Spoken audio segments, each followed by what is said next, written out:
સંતોષી માની ચિત્રની વાતો લઈને સિને સરિતાના માધ્યમથી આપ શ્રીને ગુજરાતી ચિત્રનું રસપ્રદ માહિતી માંડી રહ્યા છો। આ ભાગમાં ધાર્મિક ચિત્ર લઈને આવી રહ્યા છીએ। આ ચિત્ર જય સંતોષી માની બેહદ સફળતાથી પ્રેરાયેલી ઠક્કર બંધુઓએ સત્ય કિરણ પ્રોડક્શનના બેનર નીચે કૃપા સંતોષી માની ચિત્રનું નિર્માણ કર્યું અને તેનું દિગ્દર્શક ઠાકોર શ્રી સી.કે. મસ્ત તથા સંગીત દિલીપ માંજરેકર તથા ગીતો ગિરીશ કેસવાલ અને બિપિન મધુરના હતા।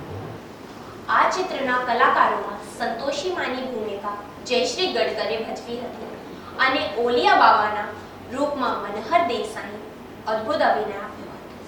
સાથે અરવિંદ જોશી, માધવી પંડ્યા, દેવ્યાની ઠક્કર, નારાયણ રાજગોર તથા સાગર નાયકા અભિનય કર્યો હતો। આ ચિત્રની કથામાં નવ દંપતી સમય થઈ ગયો હોવા છતાં સંતાન વિહોણા રહી ગયા હોય છે અને સાથે સાસુ નનંદ મેળા ટોળા સાંભળીને નવી વહુ ઘણી જ હતાશ થઈ જાય છે। નવી વહુ સંતોષી માનું વ્રત કરવાનું નક્કી કરે છે અને માતાજી તેની ભક્તિથી પ્રસન્ન થઈને સંતાનનું સુખ આપે છે અને માતાજીની અસીમ કૃપાથી તેનું જીવન સુખમય બનાવે છે। આવા અનેક પરચાઓ ચિત્રમાં પ્રદર્શિત કરવામાં આવે છે અને વાર્તાનો સુખદ અંત આવે છે।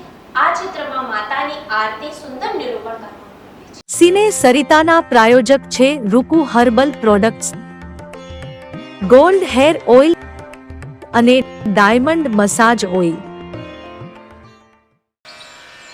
સવારની લહેજત, ગરમાગરમ ચા અને વ્રજકિશન ભૂમિ અખબાર।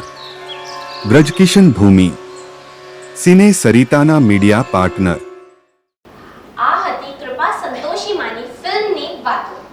આવી જ બીજી રસપ્રદ વાતો લઈને એકવાર આપણે ફરી મળીશું સિને સરિતાના માધ્યમથી। ત્યાં સુધી રજા લઈશું। જય જય ગરવી ગુજરાત। આ છે ગુજરાતી ફિલ્મોની